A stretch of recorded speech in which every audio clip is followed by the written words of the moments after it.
Well, we're coming back today with another truck camping video. More specifically, today we're going to talk about our solar power setup.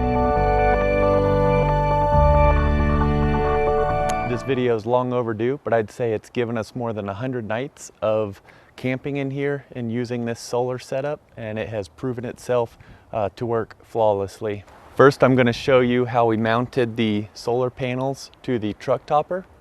And then I'm going to show you the inverter and the solar controller and the wiring and explain why we chose to do it the way that we did.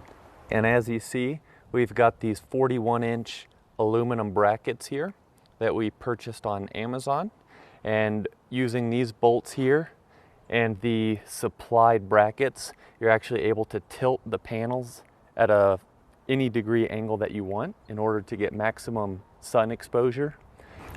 All right, and so these aluminum brackets here are secured by a 3-inch bolt coming up from the inside with a zinc washer, then a rubber washer on the top, a zinc washer, and then a bolt here, a nut here to secure it, as well as marine grade silicone in order to ensure that nothing leaks.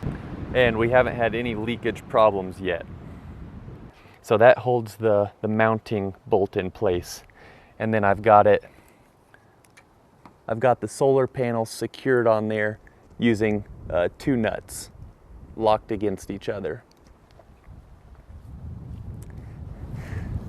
The solar panels are all connected using this 1x2 angle iron. We initially just had them VHB taped together and then had a flat stock holding it, but it actually ended up folding, so we had to replace it with this angle. The 3 solar panels, each one is 100 watts. We also got these on Amazon. So we've got the 6-foot truck bed, and it fits these 300-watt solar panels on it perfectly. And we elected to go with 3 instead of 1 or 2, just so that we could increase the rate that they charge the battery. So, I mean, might as well just have as much as we can. All right, and then so for those of you that have watched the previous videos, you'll know that we usually have a bed platform in here.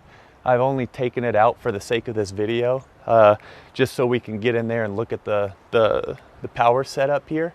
But the way it is now, it just sits perfectly under the front corner of that platform. So our setup might not be as good looking as some of those people who spend tens of thousands of dollars on their setup, but we went the route that got the job done for as cheap as possible, and it has proven itself time and time again. So if you want a system that is cheap and you know it's going to work, here it is. All right, let's get in there and I'll show you exactly what we have going on.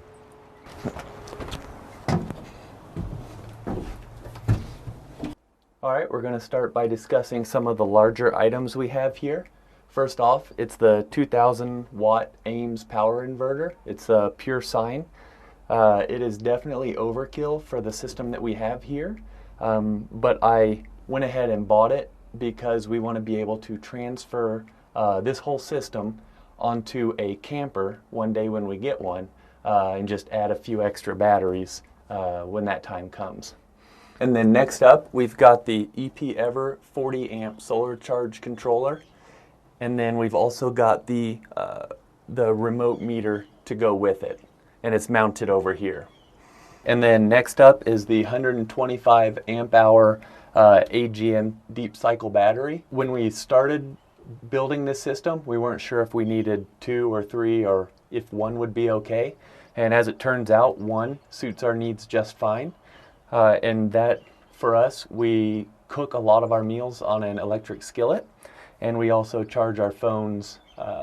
We charge, all of our devices. And sometimes we even use a water heater in order to warm up water for coffee. And we just never run out. And if you do find that you need a second one, it's really easy just to add one to this system. Well, like I said earlier, I understand this isn't the most aesthetically pleasing system setup, But yeah, it works just fine. So here you'll see that we've got our endless breeze fan just mounted to our pet screens on our window using some old wire. And then it just plugs right into this 12 volt outlet that we have in place here. This allows us to leave our dogs in here with the windows open and the fan going. Yeah, just as long as it's not too hot out, they just hang out in here while we ride or do whatever we need to do. So now I'm just going to show you an overview of the wiring that we have here. So I've backed the whole system out of the corner just enough so that I can get back in there and show you guys what's going on. All right, we're going to start with the solar panel, the positive and negative solar panel coming in the hole from outside of the truck, coming straight in, tracing it here, going into the solar charge controller. The positive leaves the charge controller through this breaker onto the bus bar here. It then goes out of the bus bar through this 200 amp breaker up to the battery. The negative comes out of the charge controller straight into this bus bar, and then the bus bar grounds outside of the truck, and then it also connects to the negative on the inverter and also the battery here, right here. Coming out of the charge controller is the temperature sensor for the battery, and I've just got it kind of rigged on there. The communication cable, we've got it coming out of the charge controller, and it comes all the way just like this and connects into the remote. Now we've got the negative coming out of the battery through this 500 amp breaker here, right here, into the inverter, right here. Now you'll see these wires here. This was something that we added after the fact. Okay, positive, negative, and it runs along with these here, and it goes right to our 12 volt outlet, and that's what we plug our interior lights of the truck into, as well as the fan. So here's the lights that we have installed. The lights used to run off of the truck battery, but I changed the wiring around so that now they just run off this battery here in the truck bed. We didn't want to take any chances of running those while we're camping and then the truck battery dying.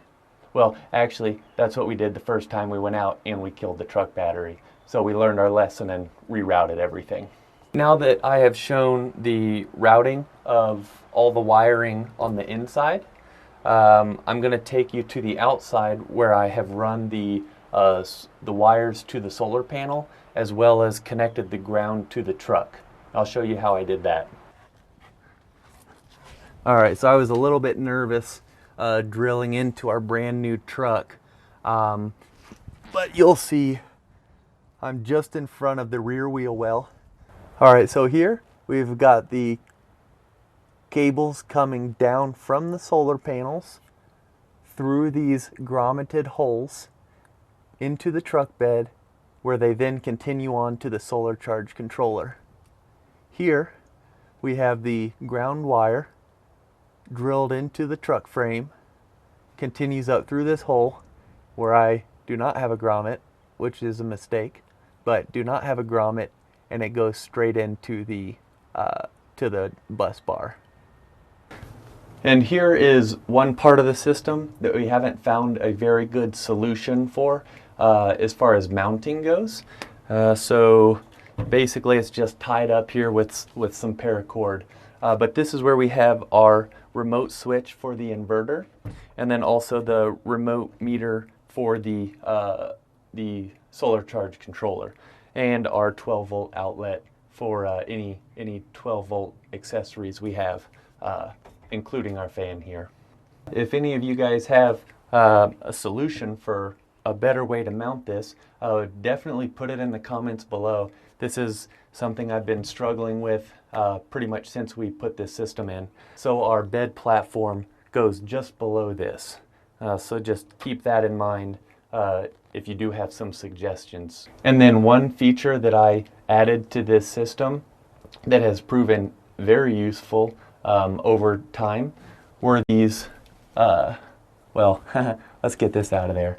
But I elected to put these loops in here on the bolt that's going up through the roof to hold the solar panels on.